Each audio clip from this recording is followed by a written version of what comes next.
इस देश के प्रधानमंत्री भरे मंच पे खड़े होकर अपने पद की गरिमा, अपने पद की गंभीरता को आधार बनाकर आपके सामने रख रहे हैं, यही बात कर रहे हैं ये, तो आपको हंसी क्यों नहीं आ रही है? आप इनकी बातों में उलझ क्यों रहे हैं? आप सोचिए, कभी ऐसी ये स्तर रहा है प्रधानमंत्री का?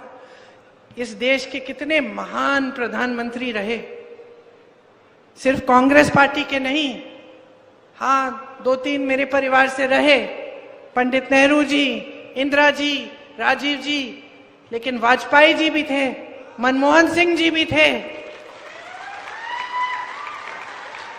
क्या स्तर था उनका,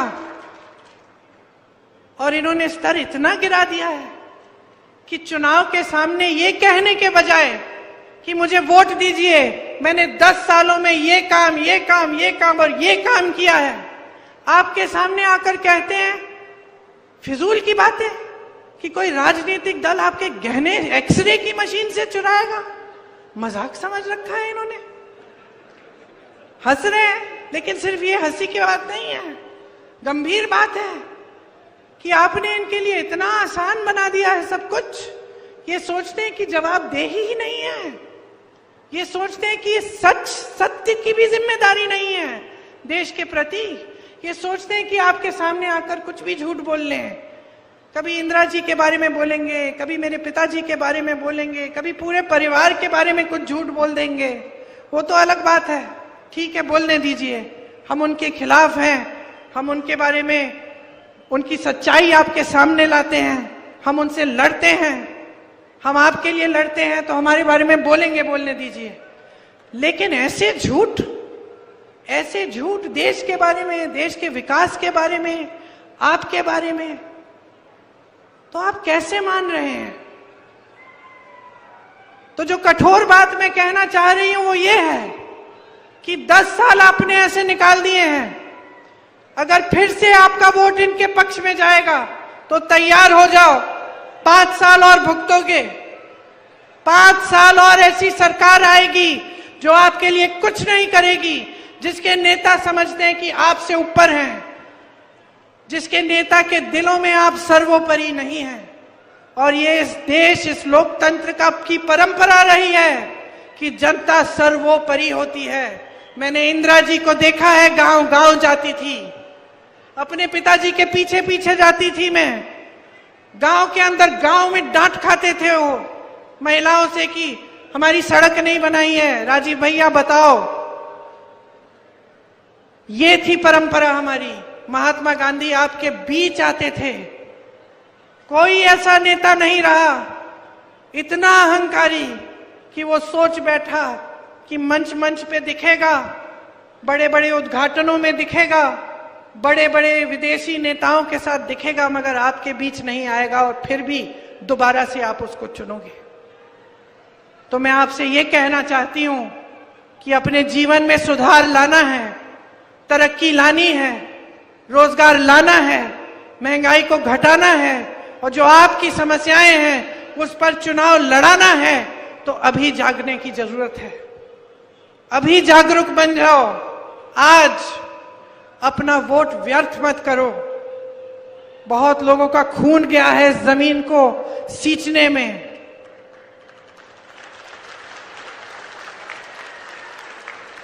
इस देश को आपने बनाया है। आप जब खेती में मेहनत करते हो तो सिर्फ अपने परिवार को नहीं खिलाते हो, पूरे देश को खिलाते हो। आप जब जवान बनते हो, सरहद पे जाते हो, तो पूरी देश की रक्षा करते हो। मेरी बहनें, जब आप नई पीढ़ी को, अपने बच्चों की आप परवरिश करती हो, तो आप इस देश की नई पीढ़ी को तैयार कर रही हो। ये देश आपका है। ये वोट हल्के में मत लो, इस वोट को गंभीरता से समझो कि आज आपका देश कहां है, किस मोड़ पर आ गया है, कि अगर आप जागोगे नहीं, इस देश को आज बचाने का काम नहीं करोगे, तो पता नहीं कहां पहुंच जाएगा। जो आपको दिखाया जा रहा है टीवी पे, इश्तिहारों में, सच नहीं है। सच्चाई आप जी रहे हो, इस सच्चाई को पहचानो। कांग्रेस पार्टी गारंटी लाई है। मैंने कहा बहनों के लिए सालाना 1 लाख रुपए देंगे हर गरीब परिवार में जो सबसे ज्यादा उम्र की महिला है उसके लिए, ताकि आप बचत कर पाए, ताकि आप अपने पैरों पे खड़े हो पाए। किसानों के लिए जितनी भी चीजों पे आप खेती के लिए इस्तेमाल करते हो, जिन पर जीएसटी है, वो सब जीएसटी से मुक्त करेंगे। आपको एमएसपी कानूनी स्तर पे मिलेगा, कानून बनाएंगे, एमएसपी आपको मिलेगा ही मिलेगा। और ये जो 16 लाख करोड़ के माफ कर रहे हैं ना, ये ऋण अपने बड़े उद्योगपति दोस्तों के, इसके बजाय हम जो आपके ऋण हैं उनको माफ करने के लिए एक स्थायी आयोग बनाएंगे, ताकि किसी सरकारी ऑर्डर की जरूरत नहीं होगी। जब आपको ऋण माफी की जरूरत होगी, आप आयोग में जाकर अपने ऋण माफ करा पाएंगे। हम आपको मजबूत करना चाहते हैं, इस देश की खेती को मजबूत करना चाहते हैं। इसके लिए हम खास नीतियां लाएंगे। हम नौजवानों के लिए एक 5,000 करोड़ रुपए का फंड बनवाएंगे, जिससे जब आप अपने छोटे छोटे कारोबार शुरू करना चाहेंगे तो आपको उस फंड से पैसे मिलेंगे। जो स्नातक पास बच्चे हैं, जो शिक्षित हैं, लेकिन रोजगार नहीं मिल रहा है, हम कह रहे हैं कि आपको जैसे ही आप पास होंगे, आपको हम एक अप्रेंटिसशिप प्रोग्राम में लगवाएंगे, ताकि 1 साल में आपके कम से कम 1 लाख रुपए बन जाए। हम कह रहे हैं कि मोदी जी की सरकार में 30 लाख सरकारी पद खाली हैं, हम उनको भरेंगे। हम किस आधार पर कह रहे हैं ये? आप सोचोगे कि चलो ये आई थी, इन्होंने भी बड़ी बड़ी बातें कह ली कि हम ऐसा करेंगे वैसा करेंगे। वो तो मोदी जी भी कह गए थे 5 साल पहले, 10 साल पहले, फिर कुछ नहीं हुआ। पता है आपको कैसे मालूम होना चाहिए कि मेरी बातें हल्की नहीं है? कर्नाटका में देखिए, पास में है ना कर्नाटका। जितनी गारंटी हमने दी, चुनाव से पहले जो गारंटी दी, सरकार बनने पर वो गारंटी पूरी हो रही है। छत्तीसगढ़ में हमने वही किया, किसानों के कर्ज माफ किए। हिमाचल प्रदेश में हमारी सरकार है, हर रोज गारंटियों को पूरा करने का काम हो रहा है। तेलंगाना, धन्यवाद, तेलंगाना में भी हमारी सरकार है, तेलंगाना में गारंटी पूरे हो रहे हैं।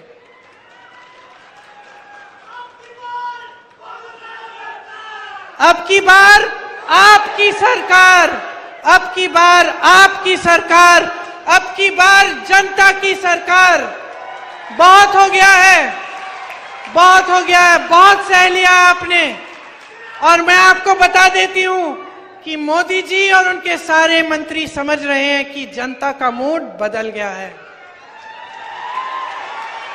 कि इनकी नाटक नौटंकी अब नहीं चलेगी, अब सच्चाई चलेगी। अब जनता सत्य चाहती है, जनता अपनी पुरानी धार्मिक परंपरा वापस चाहती है। जब हर नेता जनता के सामने झुके और हर नेता समझे कि जनता के प्रति उसकी एक बहुत बड़ी जिम्मेदारी है, और सबसे बड़ी जिम्मेदारी यह है कि जनता के सामने सच बोले, जनता को झूठे वादे न करे और जनता के लिए सत्य के पथ पे चले। यही सबसे बड़ी जिम्मेदारी है। देखिए, नेता का धर्म सेवा होता है। ये परंपरा आपने डाली नेताओं में, अब आप पीछे हट रहे हैं। अब आपने ये सिलसिला जारी कर दिया इस देश में कि नेता सोचता है धर्म की बात करेगा, काम करने की जरूरत नहीं है। मैं एक महिला के घर में गई थी, यूपी में, फिरोजाबाद में। कुछ नहीं था, सड़क नहीं थी, बिजली नहीं थी, पानी नहीं था। मैंने उस महिला से पूछा, इस चुनाव में वोट किसको दोगी? उसने कहा, दीदी वोट तो हम ऐसे करा मुझसे कि कहना नहीं चाह रही थी। फिर मैंने पूछा, जो बता दो। कहती है, वोट तो हम धर्म और जाति के आधार पर डालेंगे दीदी। मैंने कहा, अच्छा, कितने चुनाव के लिए करोगी ये? कहा, पिछली चुनाव में भी किया और इस चुनाव में भी। तो मैंने उससे पूछा, तुम्हें मिला क्या है? तुम्हारा नेता तो बड़ा हो गया, नेता तो गया वहां संसद में चला गया, मंत्री भी बन जाएगा, उसके बच्चे शिक्षित हो जाएंगे, पैसे बन जाएंगे, अमेरिका भी भेज देगा पढ़ाई के लिए, फूलेगा फलेगा, अच्छी सी गाड़ी लेगा, घूमेगा। तुम्हें क्या मिला? जवाब नहीं दे पाई। मैंने कहा तुमने सोचा है कि ये जो वोट है तुम्हारा, ये उसके लिए नहीं है, उसको बड़ा बनाने के लिए नहीं है, उसको सत्ता देने के लिए नहीं है। ये यहाँ पे जो तुम्हारी टूटी नहीं है ना, इसको लगवाने का वोट है। ये तुम्हारी सड़क बनवाने का वोट है। ये तुम्हारे बच्चों के लिए स्कूल बनवाने का वोट है। ये तुम्हारे घर में पानी लाने का वोट है। ये तुम्हें रोजगार दिलवाने का वोट है। तो समझी। उसने मुझे कहा दीदी अगली बार कभी नहीं खोने दूंगी।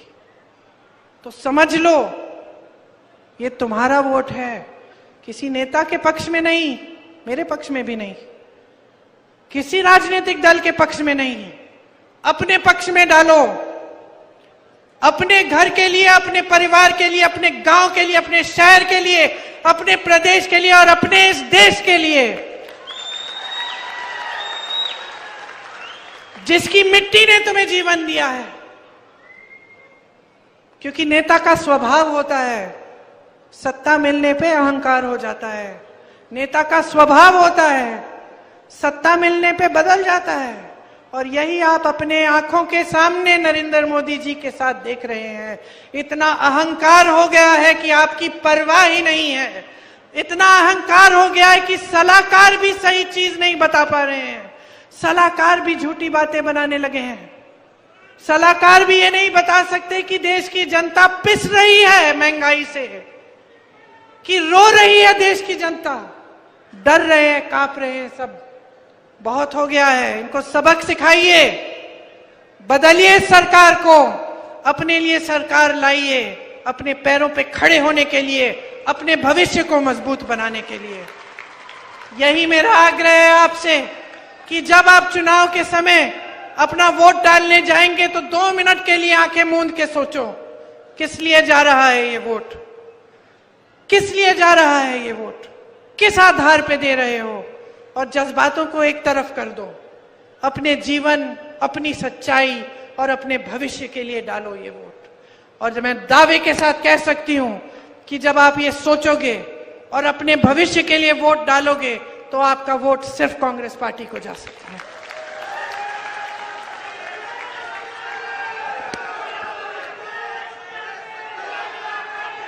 यहाँ के हमारे उम्मीदवार हैं, मैंने आपके बारे में बहुत अच्छी अच्छी चीजें सुनी हैं, आपके लिए समर्पित है। यहाँ से आपने, जैसे मैंने कहा, यहाँ से आपने बड़े बड़े मुख्यमंत्री दिए। विलासराव जी का पूरा परिवार आपके लिए समर्पित है। हम आपके लिए समर्पित हैं।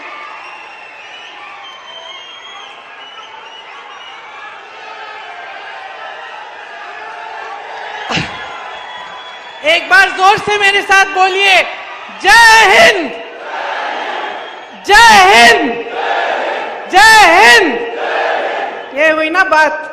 जहां जहां मैं जाती हूं नारा लगवाती हूं मैं जय हिंद का, लेकिन सबसे जोर से आपने दिया है। इसका मतलब है आप मेरी बातों को समझे हैं और आप इस देश को बचाने का काम आज से शुरू करेंगे। धन्यवाद।